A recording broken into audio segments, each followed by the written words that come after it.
जी मेरे सज्जनों, जी बड़े मित्रों ते जी बड़े गिराई। उम्मीद है सारे दोस्त खैरियत नाल हो गए। एक नवीं किसे नवे वीडियो के नाल तुहाडा अब्दुल रहमान तुहाडी खिदमत दे विच दोबारा पेश। दोस्तों, हाजी आलम लोहार साहब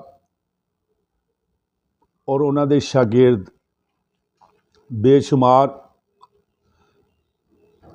अज जिहड़ा किस्सा असी तुहाडे कोल अज जिहड़ी वीडियो तुहाडे कोल लैके आए हैं वो हुण अगला नस्ल शुरू हो गई है ते शागिर्द शुरू हो गए ने लाले आरफ लोहार साहब दे। ते अज असी तुहानू हुण जिहड़े शागिर्द दी गल अज दी वीडियो च करन लगे हैं वो ने हाजी आलम लोहार साहब दे बेटे लाला आरफ लोहार साहब दे कामयाब शागिर्द। ते नाम भी उन्हां दा दसांगे, कित्थों दे रिहायशी ने ये भी तुहानू अज दी वीडियो दसांगे। और इस शागिर्द नू किस तरीके नाल शागिर्द होना पिया और किहड़ा इनू इनाम मिलिया यह भी तुहानू अज दी वीडियो दसांगे। लेकिन इस तो पहले तुहाडे अगे एक और रिक्वेस्ट कि अगर तुसी मेरे चैनल ते नवे आए हो बराए मेहरबानी सब तो पहले मेरे चैनल को सबसक्राइब करो, नाल दिते गए बैल आइकॉन दे बटन नू दबाओ।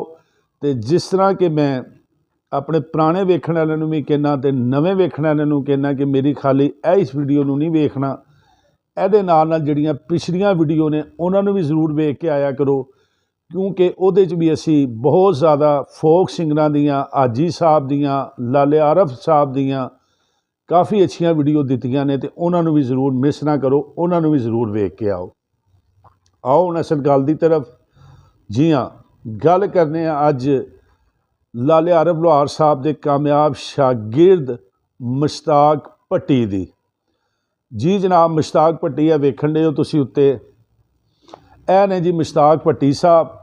मुश्ताक भट्टी है मंडी बहाउद्दीन दा रहण वाला। इन्हां दे वालिद सलाबत उन्हां दा नाम सी, जोड़ी मास्टर रहे ने अपने दौर दे कमाल दे। और उन्हां दे नाल उन्हां दा भाई गांदा हुंदा सी। जिस तरह कि मैं अपनी पिछली वीडियो तुहानू दस्सिया सी कि अनायत कोटिए दे नाल उहदा बेटा बूटा घमियार जिहड़ा सी जोड़ी बजांदा सी, इंज ही सलाबत अपना भरा सी एक उहदे नाल जोड़ी बजांदे हुंदे सी। ते मुश्ताक भट्टी है सलाबत दा बेटा। मंडी बहाउद्दीन दे नज़दीक एक पिंड है दायम इकबाल साहब जितों दे शायर गुजरे ने उहदे लागे, ते उत्थों दे रिहायशी है जनाब। अज ये पूरी स्टोरी दसांगे कि इस बंदे ने कितनी मेहनत की और कितना इस मकाम ते बंदा पहुँचया। तो ये बहुत छोटा सी जिस वक्त लाले आरफ लोहार होरी एक उरस से आए। दायम इकबाल साहब जिदा वाक़या हाजी आलम लोहार साहब ने वाक़या करबला बहुत ज़्यादा गाया, बहुत उच्चे शायर सूफी शायर गुजरे ने। तो उत्थे जनाब लाले आरफ होरी आए। उस तो पहले हाजी आलम लोहार साहब भी उत्ते जाते रहे, लेकिन जदों लाले आरफ होरी आए तो हाज़री दी। लेकिन उस दिन उन्होंने कोल जोड़ी वाला बंदा नाल जिहड़ा सी ना कोई नहीं सी है। तो फिर मिर्ज़ा होवे जोड़ी नाल ना होवे, वो तो वैसे ही सलाम करन आए, लेकिन उन्होंने उत्थे फरमाइश हो गई। लेकिन उन्होंने उत्थे कोई जोड़ी वाला बंदा ना मिलिया, क्योंकि वो कोई शो करन दे गए नहीं सी उत्थे। फिर जनाब ये वालिद ने, मुश्ताक दे वालिद सलाबत ने हाजी जनाब आरफ लोहार साहब दे नाल जोड़ी बजाई। तो जोड़ी ऐसी सुर दी बजाई कि लाला आरफ होरी बड़े खुश होए। और लाले आरफ होरां ने पूछया भी कोई इनाम, उन्हें कहा जी इनाम कोई नहीं है, मेरा बेटा हैगा तो इनू अपना तुसी जिहड़ा ना शागिर्द कर लो। आरफ लोहार साहब ने लाले होरां ने इन्हों थापड़ा दिता, लेकिन बाकायदा जे इनू शागिर्द ना किया। लेकिन ये जिहड़ा सी ये आरफ लोहार साहब दे नाल उत्थों टुर पिया। फिर मुख्तलिफ थिएटर जनाब ये जांदा रहा, गांदा रहा, कुछ करता रहा, बड़ी स्ट्रगल की इस बंदे ने। और जदों इहदा इशक वेख्या ਤੇ ਆਰਫ ਲੋਹਾਰ ਸਾਹਿਬ ਵੀ ਇਹਦੇ ਤੋਂ ਬੜੇ ਮੁਤਾਸਰ ਹੋਏ। ਫਿਰ ਜਨਾਬੇ ਅਲੀ 2010 ਦੇ ਵਿੱਚ ਕੁੰਡ ਸ਼ਰੀਫ ਦੇ ਵਿੱਚ ਲਾਲੇ ਸਫਦਰ ਹੋਰੀ ਨੇ ਸਾਡੇ ਬਹੁਤ ਵੱਡੇ प्यार करने वाले मुहब्बत करने वाले और लोहार साहब के करीबी अजीज ने टिकटॉक ते जानू दे नां तो भी वो मशहूर ने। उत्ते तस्वीर दे नाल भी वेखदे हो पे तुसी। उन्हां दे घर कुंड शरीफ दे विच फिर जदों लाला आरफ होरी आए ने ते लाले सफदर होरां दे नाल घर दे विच इन्हां ने बकायदगा इनू अपना शागिर्द करवाया और उत्थे आ शागिर्दी की तस्वीर भी नज़र आती है भी उत्थे फिर जनाब बकायदा उन्हां दे लाले सफदर दे घर बकायदा नईम साहब दे ते सफदर साहब दे घर दे विच ये उन्हां दा शागिर्द होया। और फिर मज़े की गल शागिर्द तो बड़े बड़े किते होणगे लेकिन इनू एक एजाज़ हासिल हो गया। एजाज़ ये हासिल होया कि लाले आरफ साहब ने अपना चिमटा भी इनू गिफ्ट किया। और तुहानूं पता है कि इन्नी अजीम उच्चियां हस्तियां जिहड़ियां ने वो किसी नूं शागिर्दी कर लैण ते बड़ी वड्डी गुलूकारां दी गल हुंदी सी। लेकिन इस वहाद फनकार है कि जिन्हों उन्होंने अपना चिमटा भी नाल दिता। तो फिर जनाब उस तो बाद बकायदगा इन्हें उन्हों का नाम उन्होंने नाल तस्वीरां अपनियां जो कुछ सी वो शुरू करके पूरी अकैडमी बनाई बना के मुख्तलिफ इलाकों के फिर इन्हें हक अदा किया शागिर्दी का। और अल्लाह ने इनू कामयाबियां देंदा देंदा फिर टीवी ते पहुँच गया। और टीवी ते एक मुकाबला होया। यह तस्वीर वेखदे भी हो पे तुसी उत्ते।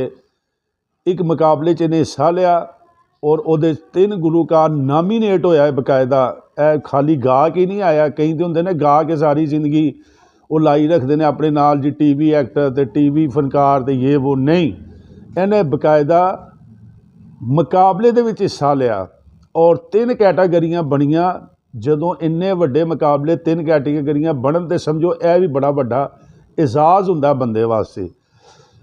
और उस कैटागरी दे विच 3 फनकार नामीनेट होए। एक तो मैनूं नां नहीं पता। दूसरे नंबर ते भाई मुश्ताक सी है ते तीसरे नंबर से सी अताउल्ला ईसा खेलवी साहब।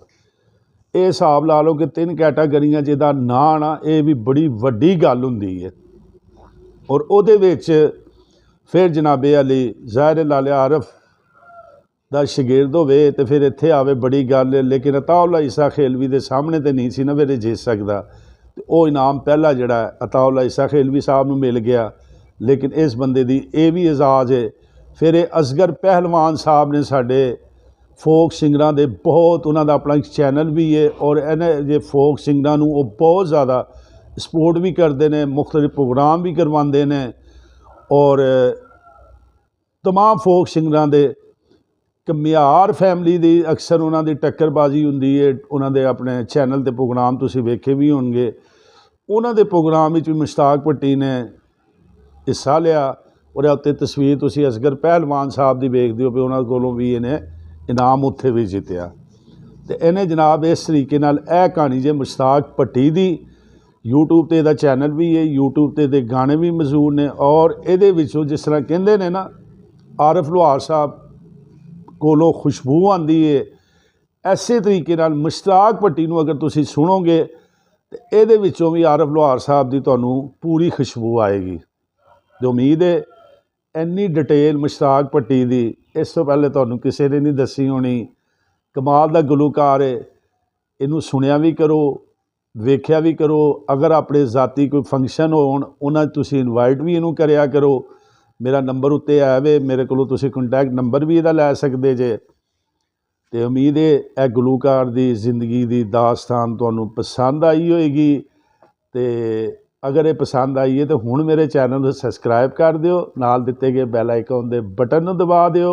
इंतज़ार करो अगले होर किसी फोक सिंगर दी किस्सा सुनने लई ग्रुप नाल और मेरे चैनल नाल जुड़े रहा करो।